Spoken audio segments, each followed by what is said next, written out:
Now you're watching New Eden TV.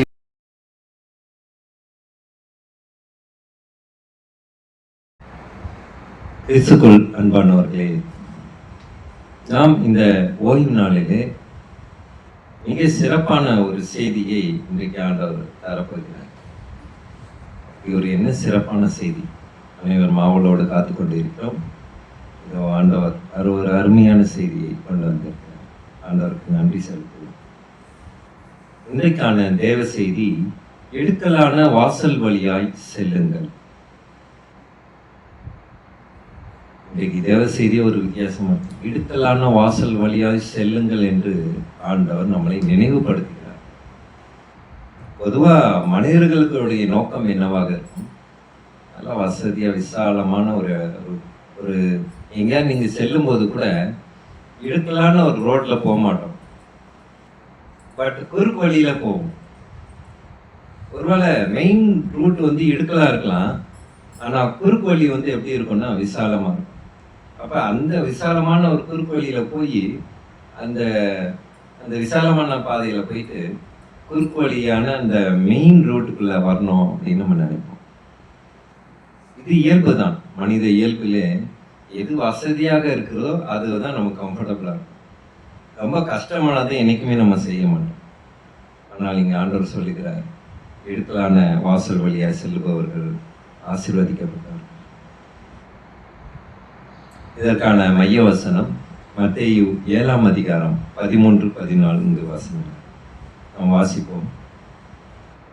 மத்தேயு 7ஆம் அதிகாரம் 13-14 வசனங்கள் எப்படியாக சொல்கிறது, இடுக்கமான வாசல் வழியாய் உட்பிரவேசியுங்கள். கேட்டுக்கு போகிற வாசல் விரிவும் வழி விசாலமாய் இருக்கிறது, அதன் வழியாய் பிரவேசிக்கிறவர்கள் அநேகர். கர்த்தருக்கு மகிமை உண்டாதாக. இன்றைக்கு இந்த வசனத்தின் மூலியமாக மிக தெளிவான ஒரு விஷயத்தை காட்டுகிறார். இடுக்கலான வாசல் வழியாய் உட்பிரவேசியுங்கள் என்று ஆண்டவரே சொல்லுகிறார். ஏன் ஆண்டவர் நீங்க வசதியான ரோட்ல போங்க, எதுக்கு கஷ்டப்படுறீங்க அப்படின்னு சொல்லி இருக்கலாமே. ஆனால் இங்கு இடுக்கலான வாசல் வழியா போங்க அப்படின்னா, அதற்கு அடுத்த வரியை பாருங்கள், கேட்டுக்கு போகிற வாசல் விரிவும். கேட்டுக்கு அப்படின்னு இங்க சொல்லப்பட்டிருக்கிற வார்த்தையானது, அதற்கான அர்த்தம் அழிவுக்கு போகிற பாதை என்றார். அழிவுக்கு போகிற வாசல் விரிவும் வழி விசாலமாய் இருக்கிறது, அதன் வழியாய் பிரவேசிப்பவர்கள் அநேகர். கிறிஸ்துக்குள் பிரியமானவர்களே, இங்க நாம் ஒரு முக்கியமான விஷயத்தை நாம் பார்க்க வேண்டும். அதாவது முதல் இடுக்கலான வாசல் வழியாய் உட்பிரவேசியுங்கள் சொல்லுகிறார்கள். அப்படி உட்பிரவேசிக்கும் போது நமக்கு ஒரு ஆசீர்வாதம் கிடைக்கிறது. இந்த ஆசீர்வாதத்தை பற்றி இந்த செய்தியிலே இறுதி பகுதியிலே இருக்கிறது. அதை நான் உங்களுக்கு கூறுவதற்கு நான் ஆர்வப்படுகிறேன். இங்கு இடுக்கலான வாசல் வழியாய் செல்ல வேண்டும் என்று ஆண்டவர் இன்றைக்கு நம்மளை நினைவூட்டி கொண்டே இருக்கிறார். ஒருவேளை இந்த இப்படிப்பட்ட ஒரு பிரசங்கத்தை பற்றியோ இது தலைப்பை பற்றியோ நீங்கள் எங்க வேணாலும் கேட்டு இருக்கலாம். ஆனாலும் மறுபடியும் இதை ஞாபகப்படுத்துகிறார். எதற்காக? இன்றைக்கு நாம் செல்லும் அநேக பாதையானது விசாலமாக தான் இருக்கிறது. இந்த விசாலமான பாதையிலே எல்லா சந்தோஷமும் இருக்கிறது. ஆனால் இடுக்கலான வாசலிலும் சந்தோஷம் இருக்கிறது. எப்போது என்றால், அந்த இடுக்கலான வாசல் வழியாய் பிரவேசித்து இறுதி பகுதிக்கு நாம் நெருங்கும் போது அங்கு ஒரு விசாலமான ஆசீர்வாதத்தை ஆண்டவர் வைத்திருக்கிறார். அது சீயோனிலிருந்து வருகிற ஆசீர்வாதமாக இருக்கிறது. அழிவை நாம் ஒருபொழுதுமே நம்ம ஆசீர்வாதம் என்று சொல்ல மாட்டோம். கிறிஸ்துவுக்குள் பிரியமானவர்களே, விசாலமான பாதை யார் வழி நடத்தி செல்கிறார்? அந்த பாதை யாரோடையது என்றால் சாத்தான். சாத்தானுடைய பாதை விசாலமாக இருக்கிறது. ஆண்டவருடைய நித்திய வாழ்வுக்கான பாதை குறுகலாக இருக்கு. இதை அடுத்த வசனத்தில் நாம் வாசிப்போம். 14ஆம் வசனம், ஜீவனுக்கு போகிற வாசல் இடுக்கமும் வழி நெருக்கமாய் இருக்கிறது, அதை கண்டுபிடிப்பவர்கள் சிலர். இந்த 2 வசனத்திலையும் இறுதி பகுதியில் பாருங்க, ஒரு வார்த்தையை பயன்படுத்தி இருக்கிறார். முதல் 13ஆம் வசனத்திலே இடுக்கல் வழியாக செல்லும் அந்த விஷயத்திற்கு இறுதி பகுதியிலே அநேகர் என்று சொல்லியிருக்கிறார். அதே போல இந்த 14ஆம் வசனத்துல இறுதி பகுதியை பார்க்கும்போது ஜீவன் போகிற பாதை இடுக்கலாக இருக்கிறது, அதிலே பிரவேசிப்பவர்கள் சிலர். அப்போ விசாலமான பாதையிலே அநேகர், ஜீவனுக்கு போகிற வாசல்ல சிலர் தான் போகிறார். ஏன் அப்படி? விசாலமான போறவங்க அநேகர், அதிகமாக கிட்டத்தட்ட ஒரு 80% மக்கள் விசாலமான பாதைகளை நோக்கி போகிறார். ஆனால் அது அழிவான பாதைகள். மனிதர்களுக்கு தெரியாது நாம் எந்த பாதையில போகிறோம் என்று. ஆனால் நம்மை படைத்த, நம்மளை உருவாக்கியவர், அவருக்கு தெரியும் நாம் போரும் பாதை அழிவுக்கான பாதையா இல்லை ஆசீர்வாதத்துக்கான பாதையா என்று. அதனால்தான் இந்த செய்தியை இன்றைக்கு கொடுத்திருக்கிறேன். கிறிஸ்துவுக்குள் பிரியமானவர்களே, எப்படிப்பட்ட ஒரு இடுக்கலான பாதையை ஏன் நாம் தேர்ந்தெடுக்க வேண்டும்? இன்றைக்கு நாம் எதையோ குறித்து முயற்சி செய்து கொண்டே இருக்கிறோம். இந்த உலகத்திலே என்னென்ன உழைப்புகள் எல்லாம் போடுகிறோம், என்ன திறமைகளை எல்லாம் வளர்த்துக் கொள்கிறோம். எதை செய்தாலுமே அதிலே ஒரு பிரயோஜனம் கிடைக்கிறது இல்லை, ஒரு பதில் கிடைக்கிறது இல்லை. அதனால்தான் அது விசாலமாக இருக்கிறது. ஆனால் இடுக்கலான பாதையிலே செல்லும்போது, இடுக்கலான பாதை என்பது வேறு எதுவும் இல்லை, ஆண்டவர் வழி நடத்தும் பாதை, ஜீவனுள்ள வார்த்தைகள் வழி நடத்தும் பாதைகள். அந்த பாதையில் இடுக்கமாக தான் இருக்கும், ஆனால் நமக்கு எந்த ஒரு ஆபத்தும் நேரிடாது.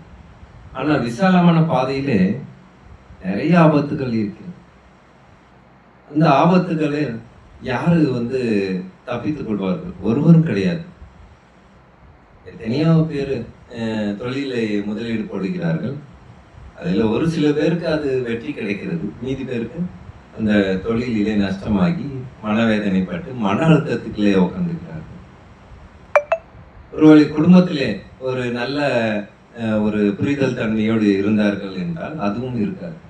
அப்போ குடும்பத்திலையும் ஒரு பிரச்சனைகள், சண்டை சச்சரவுகள், மனஸ்தாபங்கள் இப்படி என்று இருக்கிறது. ஆகவே இந்த விசாலமான பாதையில பார்க்கறதுக்கு அந்த பாதை நல்லா இருக்கிற மாதிரி தெரியும், ஆனால் உள்ள போனாதான் நிறைய கஷ்டங்கள், நிறைய அவமானங்கள், நிறைய இழப்புகள், நிறைய வேதனைகள்.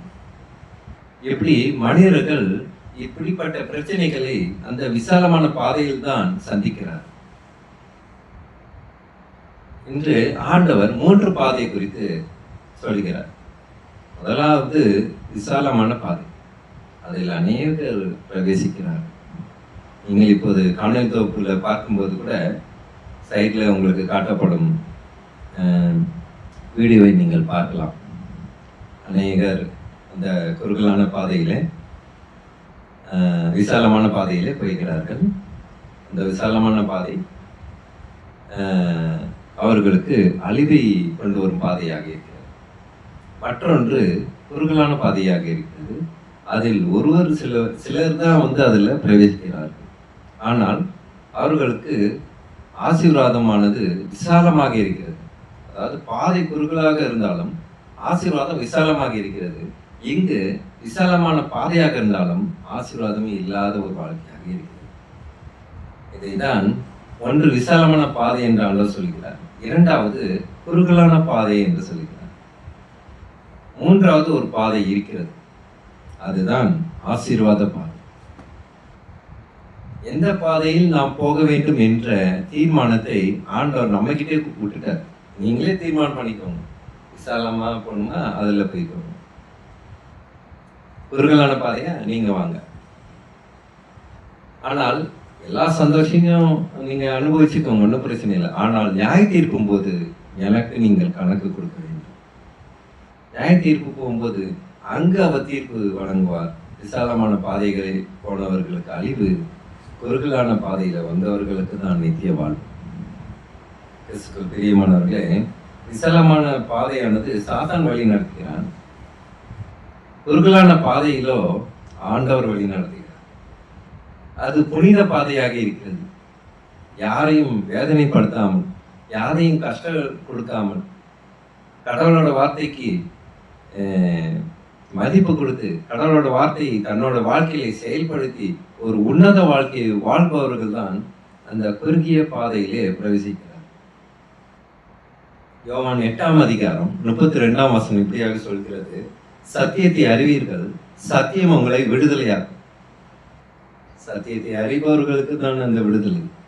சத்தியத்தை மேலோட்டமாக நம்ம வாசித்து போவர்களுக்கு விடுதலை கிடையாது. இல்லை, அப்படி பரிசுத்த வேதாமத்தை சும்மாவே நம்ம வீட்டில் அப்படி வச்சிருக்கோமா, அவங்களுக்கும் அந்த விடுதலை கிடையாது. ஆண்டவரோட வார்த்தையை தியானிக்க வேண்டும். ஆண்டவரோட வார்த்தைக்கு நம் வாழ்க்கையில செயல் மாற்றங்களை கொண்டு வர வேண்டும். அப்படி மாற்றங்களை கொண்டு வரும்போது நமக்கு அங்கேயே வந்து ஆண்டவர் ஒரு கிரீன் டிக்கெட்டு கொடுக்குறார். அப்படி அவருடைய வார்த்தைக்கு கீழ்ப்படிந்து ஆண்டவர் சொல்றபடியே வாழ்கிறவர்களுக்கு ஆண்டவர் இந்த புதிய ஆசீர்வாதத்துக்குள்ளே செல்வதற்கு ஒரு கிரீன் டிக்கெட்டு கொடுக்குறார். ஆனால் கடவுளோட வார்த்தையை தியானிக்காமல் அவருடைய வார்த்தையின்படி தன்னோட வாழ்க்கையில மாற்றங்கள் செய்யாமல் இருப்பவர்கள், பாவத்தை தொடர்ந்து செய்து கொண்டே இருப்பவர்களுக்கு ரெட் டிக்கெட் கொடுக்குறார். ரெட் டிக்கெட் என்றால் அவர்களுக்கு நித்திய வாழ்வு கிடையாது. அவர்களுக்கு கண்டிப்பாக நியாய தீர்ப்பு இருக்கிறது. கிறிஸ்துவுக்கு பிரியமானவர்களே, இன்றைக்கு கூட நிறைய சகோதரர்கள் இவங்கெல்லாம் நரகத்துக்கு போயிடுவாங்க, அவங்களாம் பரலோகத்துக்கு போவாங்க, இப்படி எல்லாம் சொல்றாங்க. ஆனால் யார் பரலோகத்துக்கு போவார்கள், யார் நரகத்துக்கு செல்வார்கள் என்று யாருக்குமே தெரியாது. ஆண்டவரை தவிர வேறு யாருக்கும் அது தெரியாது. ஆண்டவருக்கு மட்டுமே தான் வெளிச்சம். ஏன் தேவதூதர்களுக்கு கூட தெரியாது. நியாய தீர்ப்பிலே எத்தனை நபர்கள் அங்க போறாங்க, எத்தனை நபர்கள் சியோனுக்கு வருகிறார்கள் என்று தேவதூதர்களுக்கு கூட தெரியாது. ஆண்டவருக்கு மட்டுமே தான் அது தெரியும். இதை நீங்கள் நன்றாக புரிந்து கொள்ள வேண்டும் என்று உங்களை உற்சாகப்படுத்துகிறேன். சரி, எப்படி ஒரு ஆசீர்வாதத்தை நாம் பெற வேண்டும் என்று ஆண்டவர் ஆசைப்படுகிறார். அதனால்தான் இந்த தேவ செய்தியை மிக சிறப்பாக இந்த தலைப்பை கொடுத்திருக்கிறார். சங்கீதம் 119 அதிகாரம் 133 வசனத்தை நாம் வாசிப்போம். சங்கீதம் 119 அதிகாரம் 133 இறைவசனம் இப்படியாக சொல்கிறது: உன் வார்த்தையிலே என் காலடிகளை நிலைப்படுத்தி ஒரு அநியாயமும் என்னை ஆள ஒட்டாதேயும். தாவீது சொல்லுகிறார், உன் வார்த்தையிலே என் காலடிகளை நிலைப்படுத்தி. தாவீது வந்து பாரம்பரியத்தை சொல்லல, அவரோட வார்த்தைகளை தான் சொல்ற. உங்கள் வார்த்தையிலே என் காலடிகளை நிலைப்படுத்துவேன் என்று தாவீது சொல்லியிருக்கிறார். இன்றைக்கு நாமும் கூட அவரோட வார்த்தையிலே, ஆண்டவரை நாங்கள் நிலைப்படுவோம் ஆண்டவரை என்று நாம் ஜெபிக்க வேண்டும். அதை நாம் செயலிலே காட்ட வேண்டும். நாம் ஆண்டவரோட வார்த்தையின்படி தான் இருக்கிறோம் என்று. சரி, செயல்படுத்துவது என்று சொல்லுகிறீங்க பிரதர். அது செயல்படுத்துறதுன்னா என்னது? நிறைய பேருக்கு அது ஒரு டவுட்டாகவே இருக்கு. கடவுளோட வார்த்தையின்படி செயல்படுத்துவதுன்னா, இப்போது ஆண்டவர் எது செய்யக்கூடாது என்று சொல்கிறாரோ அதை நம் வாழ்வில் அதை செய்யாமல் இருப்பது, இதுதான் செயல்பாடு. ஆண்டவர் எதையெல்லாம் செய்யுங்க என்று சொன்னாரோ அதையெல்லாம் நாம் செய்தோமேயானால் அதுதான் செயல்பாடு. ஆகவே ஆண்டவர் எது வேணாம் அவன் வாழ்க்கையிலன்னு சொல்றாரோ அது நம்ம வாழ்க்கையில வேணாம். ஆனால் எது வேணும்னு சொல்றாரோ அது நம்ம வாழ்க்கையில வேணும். அவர் ஒரே விஷயத்தை தான் நம்ம கிட்ட எதிர்பார்க்கிறார்: மற்றவர்களிடத்திலே அன்பாய் இருங்கள், ஒருவரை ஒருவர் பொறுத்து கொள்ளுங்கள், அன்பு பாரபட்சம் பார்க்காது, அன்பு தீங்கை கணக்கு வைக்காது. நாம் மற்றவர் மீது அன்பு வைத்தாலே நாம் எந்த பாவத்தையுமே நாம் செய்ய மாட்டோம். இதுதான் பிரதான கட்டளையாக ஆண்டவர் இயேசு கிறிஸ்து சொன்னார். கிறிஸ்துக்குள் பிரியமானவர்களே, இது குறுகலான பாதையோடைய பாயிண்ட்ஸாக இருக்கிறது. நான் இன்னொரு தனி பிரசங்க தலைப்பிலே இந்த குறுகலான பாதையிலே எப்படி செல்வது, இந்த குறுகலான பாதையில் என்னென்ன இருக்கிறது என்பதை நான் சிறப்பு இன்னொரு காணொளி தொகுப்பாக உங்களுக்காக ஆண்டவர் கிருபை செய்கிறார். ஆகவே இப்போ இந்த 2 பாதையும் தெரிஞ்சுக்கிட்டோம். குறுகலான பாதைன்னா இப்படி, விசாலமான பாதைன்னா அது அழிவுக்கு போகுது. சரி, விசாலமான பாதைக்கு போகாம இருக்கிறதுக்கு என்ன பண்ணுறது? ஆண்டவரிடத்திலே உதவி கேட்போம். ஆண்டவரிடத்திலே ஜெபிக்கும் போது, ஆண்டவரே உம்மோட வழியிலே என்னை வழி நடத்தும் ஆண்டவரே என்று தாவீதை போல நாம் கேட்க வேண்டும். கேட்கிறவன் பெற்றுக்கொள்வான். அப்படிதான் ஆண்டவர் சொல்லுகிறார். ஓகே. இப்ப 2 பாதை பார்த்துருவோம். இப்ப பார்க்க போறது அடுத்தது ஆசீர்வாத பாதை. அந்த ஆசீர்வாத பாதை எப்படி இருக்கும்? இந்த குறுகலான பாதையில் பிரவேசிப்பவர்களுக்கு 3வதாக ஒரு பாதை உண்டு. அதுதான் ஆசீர்வாத பாதை. ஒருவேளை அந்த குறுகலான பாதையிலே பிரவேசித்து முழுவதுமாக சும்மா பாதியிலேயே ரிட்டர்ன் வாங்குறவங்களாம் கிடையாது. குறுகலான பாதையில முழுமையா ஆண்டவர் சொல்ற இடத்துல போய் நம்ம சென்று அடையும் போது ஆண்டவர் இன்னொரு ஒரு பாதை தருகிறார். அல்லேலூயா. கர்த்தருக்கு மகிமை உண்டாதாக. ஆசீர்வாத பாதை. ஏசாயா 35ஆம் அதிகாரம் 5-6 வசனங்களை நாம் வாசிப்போம். ஏசாயா 35ஆம் அதிகாரம் 5-6. அப்பொழுது குருடரின் கண்கள் திறக்கப்பட்டு செவிடரின் செவிகள் திறமண்டு போகும். அப்பொழுது மூடவன் மானை போல் குதிப்பான், ஊமையின் நாவு கம்பீரிக்கும். வனாந்தரத்திலே தண்ணீர்களும் கடவெளியிலே ஆறுகளும் பாய்ந்தோடும். கர்த்தரால் மீட்கப்பட்டவர்கள் 10வது வசனத்திலே அடுத்தது ஏசாயா 35ல 5, 6 மற்றும் 10வது வசனம். 10வது வசனம் என்ன சொல்லுது? கர்த்தரால் மீட்கப்பட்டவர் திரும்பி ஆனந்த களிப்புடன் பாடி சீயோனுக்கு வருவார்கள். இந்த ஆண்டவர் என்ன சொல்லுகிறார்? கர்த்தரால் மீட்கப்பட்டவர்கள் எங்கு? குறுகலான பாதை வழியாக வந்து மீட்கப்பட்டவர்கள் திரும்பி ஆனந்த களிப்புடன் பாடி சீயோனுக்கு வருவார்கள். நித்திய மகிழ்ச்சி அவர்கள் தலைமேல் தங்கியிருக்கும். சந்தோஷமும் மகிழ்ச்சியும் அடைவார்கள். சஞ்சலமும் தவிப்பும் ஓடி போகும். இங்கு சொல்லிக்கிறார் பாருங்க. சஞ்சலமும் தவிப்பும் ஓடி போகும். அங்க கஷ்டமே இருக்காது. இந்த ஆசீர்வாதம் பாதையில கஷ்டமே இருக்காது. நம்ம எல்லாம் சந்தோஷமா இருப்போம். ஊனமுற்றவர்கள் யாருமே இருக்க மாட்டாங்க. மனதாலும் உடலாலும் ஊனமானவர்கள் யாருமே அங்க இருக்க போவதில்லை. எல்லோருக்கும் ஆண்டவர் நிறைவான வாழ்க்கையை தரப்போகிறார். எதனாலனா இந்த குறுகலான பாதையிலே வந்ததுனால. கிறிஸ்துவுக்குள் பிரியமானவர்களே, இந்த தேவ செய்தியானது மிகவும் ஒரு வல்லமையானது. காலங்காலமாக எல்லா காலத்துக்கும் ஏற்ற ஒரு தலைப்பாகவும் ஏற்ற ஒரு வசனமாகவும் இருக்கிறது. நம் வாழ்விலே குறுகலான பாதையிலே சென்று ஆசீர்வாத பாதைக்கு செல்வதற்கும் இதே வசனங்கள் தான் நம் வாழ்க்கு சாட்சியாக அமைகிறது. கிறிஸ்துவுக்குள் பிரியமானவர்களே, நாம் அனைவரும் இந்த குறுகலான பாதையிலே சந்தோஷமாக நாம் பிரவேசிக்க வேண்டும், சந்தோஷமாக பயணிக்க வேண்டும்.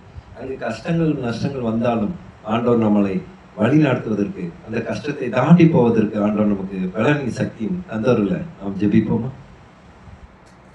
சோத்திர கர்த்தாவே, துதிக்கிறோம் எங்கள் அன்பு நேசரே. அப்பா, இந்த தேவ செய்தி மூலியமாக நீர் எங்களோடு அடைப்படுகிறீர் ஆண்டவர். சோத்திர கர்த்தாவே, துதிக்கிறோம். நீர் எங்களோடு இடைப்பட்டு அப்பா நம்முடைய குறுகலான பாதையிலே நாங்கள் பிரவேசிக்க எங்களுக்கு ஜீவனி பலன் தந்தரும் நான் ஜெபிக்கின்ற கர்த்தாவே. அப்பா, எங்கள் அன்பு சகோதர சகோதரிகளை நான் ஜெபிக்கின்ற கர்த்தாவே, அவர்கள் கூட உங்களுடைய குறுகலான பாதையில பிரவேசிக்க அவர்களுக்கு நல்ல ஞானத்தை தந்தரும் நான் ஜெபிக்கின்ற கர்த்தாவே. அப்பா, இந்த குறுகலான பாதையிலே சகோதர சகோதரிகள் மட்டும் இல்லை, அவர்களோட குழந்தைகள், அவர்களோட குடும்பம் அனைவருமே அந்த குறுகலான பாதையில வர தேவ கிருபை செய்யுமாண்டவரே. அப்பா, அனைத்து குடும்பங்களையும் நீர் ஆசீர்வதியும், அவர்களை உம்முடைய வழியிலே வழிநடத்தும் ஆண்டவர். சோத்து கர்த்தாவே. அப்பா, சபை போதற்கான ஜெபிக்கின்ற கர்த்தாவே, அவர்களும் அவர் செய்யும் வேலைகளை எல்லாம் நீர் அளவுக்கு ஆசீர்வதிப்பீராக. அவர்கள் செய்யும் ஒவ்வொரு காரியமும் இந்த குறுகலான பாதைக்கு ஏற்றவாறு அமைய தேவ கிருபை செய்யுமாண்டவர். அப்ப அனைத்து திருச்சபைக்கு வரும் விசுவாசிகளுக்காக நான் ஜெபிக்கின்ற கர்த்தாவே, அவர்களோட வாழ்க்கையிலும் இந்த குறுகலான பாதையில வந்து ஆசீர்வாதமான பாதையை பெறுவதற்கு தேவ கிருபை செய்யுமாண்டவர். உமது வல்லமை அவர்களோடு இருக்கட்டும் ஆண்டவர். சோத்து கர்த்தாவே, துதிக்கிறோம். இயேசு மூலியமா ஜெபிக்கிறோம் நல்ல பிதாவே. ஆமென், ஆமென். என்னோட கூட சொல்லுங்க. என் ஆத்மாவை கர்த்தரை ஸ்தோத்திரி, உள்ளமே பரிசுத்த நாமத்தை ஸ்தோத்திரி. என் ஆத்மாவை கர்த்தரை ஸ்தோத்திரி, கர்த்தர் செய்த சகல உபகாரங்களையும் மறவாதே. ஆமென்.